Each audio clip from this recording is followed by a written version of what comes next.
చలో స్టార్ట్ చేద్దాం. First మామిడికాయకి peel చేసుకోవాలి.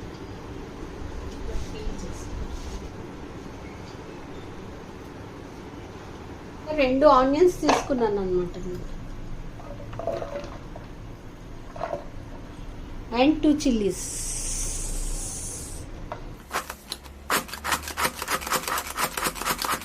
కొద్దిగా ఆయిల్ వేస్తున్నాను, సగం ఆయిల్ అండ్ సగం నెయ్యి. 1 స్పూన్ జీలకర్ర 1 స్పూన్. సో ఇప్పుడు 2 ఆనియన్స్ కట్ చేసుకున్నాం కదా మనం, దీంట్లో ఈ 2 ఆనియన్స్ వేసేస్తున్నాం. మటన్లో మామిడికాయతో సహా ఆనియన్ కూడా కొద్దిగా ఎక్కువ ఉంటే బాగా టేస్ట్ వస్తుంది అనమాట. ఇక కొత్తిమీర వేసేసేయాలి. ఇలా ఆనియన్ ఈ కలర్ వచ్చింది కదా, ఇప్పుడు మనం ఏం చేద్దాం, దీంట్లో 1 స్పూన్ అల్లం వెల్లిగడ్డ వేసి మంచిగా కలపాలి. ఇది పచ్చివాసన పోయే వరకు.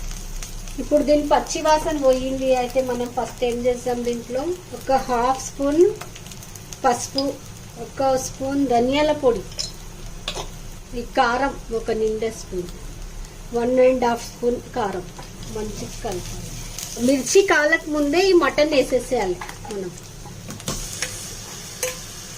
హై ఫ్లేమ్ పైన మంచిగా వేయించుకుంటే మటన్ బాగా కుక్ అవుతుంది అన్నమాట. ఇప్పుడు కలర్ బాగా వస్తుంది. కారము నూనెలో వేస్తే కర్రీ కలర్ బాగా వస్తుంది. 1 స్పూన్ ఉప్పు,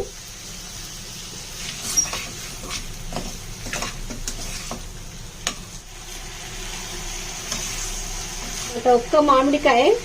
సో ఈ 1 మామిడికాయ వేసేస్తున్నాను నేను.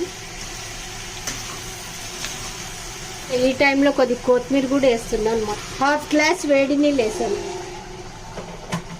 కూరలలో ఎప్పుడైనా వేడి నీళ్ళు వేసుకుంటే బాగుంటుంది, మంచిగా అవుతాయి కూరగాయలు థిక్ గ్రేవీ తోటి.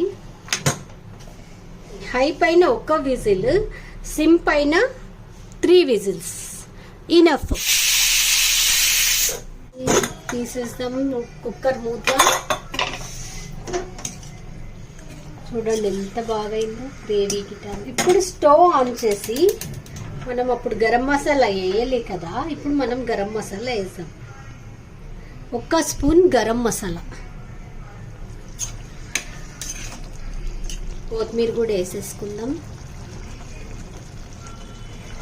మామిడికాయ మటన్ రెడీ అయిపోయింది. 2 మినిట్స్ ఉడకనిద్దాం, తర్వాత తీసేద్దాం. ఉప్పు అయితే తగినంత వేసుకోండి. మామిడికాయ వేసే ముందు కూడా చెక్ చేయండి, అది చాలా పుల్లగా ఉంటే ఎక్కువ పుల్లగా అయిపోతుంది. సో చూసి వేసుకోవాలి మామిడికాయ. చలో ఈ రెసిపీ ఎట్లా అనిపించిందో మీకు నాకు కమెంట్ బాక్స్లో కమెంట్ చేయండి. Thank you.